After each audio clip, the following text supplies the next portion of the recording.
राजा भोज 7वें दिन फिर दरबार पहुंचकर सिंहासन की तरफ बढ़ने लगे।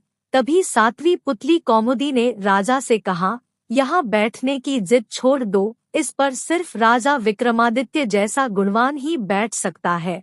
राजा के गुणों को बताने के लिए 7वीं पुतली ने एक कहानी सुनानी शुरू की। 7वीं पुतली कौमुदी ने जो कथा कही वह इस प्रकार है। एक दिन राजा विक्रमादित्य अपने शयनकक्ष में सो रहे थे। अचानक उनकी नींद करुण क्रंदन सुनकर टूट गई। उन्होंने ध्यान लगाकर सुना तो रोने की आवाज नदी की तरफ से आ रही थी और कोई स्त्री रोए जा रही थी। विक्रम की समझ में नहीं आया कि कौन सा दुख उनके राज्य में किसी स्त्री को इतनी रात गए बिलखबिलक कर रोने को विवश कर रहा है।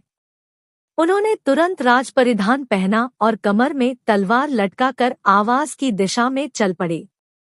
क्षिप्रा के तट पर आकर उन्हें पता चला कि वह आवाज नदी के दूसरे किनारे पर बसे जंगल से आ रही है। उन्होंने तुरंत नदी में छलांग लगा दी तथा तैरकर दूसरे किनारे पर पहुंचे।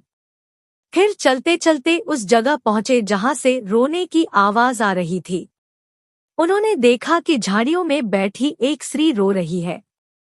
उन्होंने उस स्त्री से रोने का कारण पूछा। स्त्री ने कहा कि वह कई लोगों को अपनी व्यथा सुना चुकी है, मगर कोई फायदा नहीं हुआ। राजा ने उसे विश्वास दिलाया कि वे उसकी मदद करने का हर संभव प्रयत्न करेंगे। तब स्त्री ने बताया कि वह एक चोर की पत्नी है और पकड़े जाने पर नगर कोतवाल ने उसे वृक्ष पर उल्टा टंगवा दिया है। राजा ने पूछा, क्या वह इस फैसले से खुश नहीं है? इस पर औरत ने कहा कि उसे फैसले पर कोई आपत्ति नहीं है, लेकिन वह अपने पति को भूखा प्यासा लटकता नहीं देख सकती। चूंकि न्याय में इस बात की चर्चा नहीं कि वह भूखा प्यासा रहे, इसलिए वह उसे भोजन तथा पानी देना चाहती है। विक्रम ने पूछा कि अब तक उसने ऐसा किया क्यों नहीं। इस पर औरत बोली कि उसका पति इतनी ऊंचाई पर टंगा हुआ है कि वह बगैर किसी की सहायता के उस तक नहीं पहुंच सकती और राजा के डर से कोई भी दंडित व्यक्ति की मदद को तैयार नहीं होता। तब विक्रम ने कहा कि वह उनके साथ चल सकती है। दरअसल वह औरत पिशाचिनी की और वह लटकने वाला व्यक्ति उसका पति नहीं था। वह उसे राजा के कंधे पर चढ़कर खाना चाहती थी। जब विक्रम उस पेड़ के पास आए तो वह उस व्यक्ति को चट कर गई।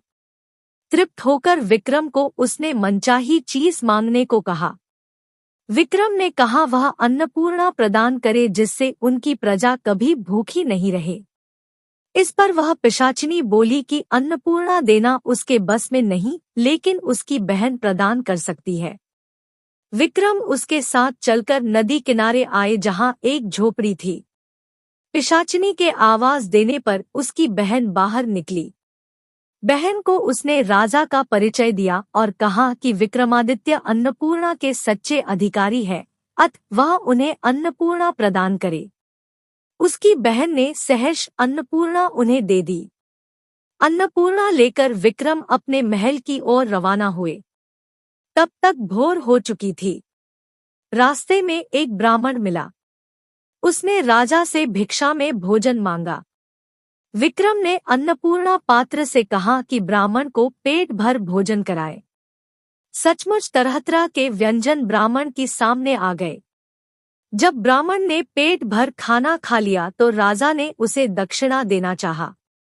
ब्राह्मण अपनी आंखों से अन्नपूर्णा पात्र का चमत्कार देख चुका था, इसलिए उसने कहा, अगर आप दक्षिणा देना ही चाहते हैं तो मुझे दक्षिणा स्वरूप यह पात्र दे दें, ताकि मुझे किसी के सामने भोजन के लिए हाथ नहीं फैलाना पड़े। विक्रम ने बेहिचक उसी क्षण उसे वह पात्र दे दिया। ब्राह्मण राजा को आशीर्वाद देकर चला गया और वे अपने महल लौट गए। इतनी कहानी सुनाते ही 7वीं पुतली उड़ गई। यह सब सुनकर राजा भोज सोच में पड़ गए। उन्होंने मन में सोचा कि अब यहाँ बैठने का कोई और उपाय सोचना पड़ेगा। कहानी से सीख: निस्वार्थ भाव से सभी की मदद करनी चाहिए।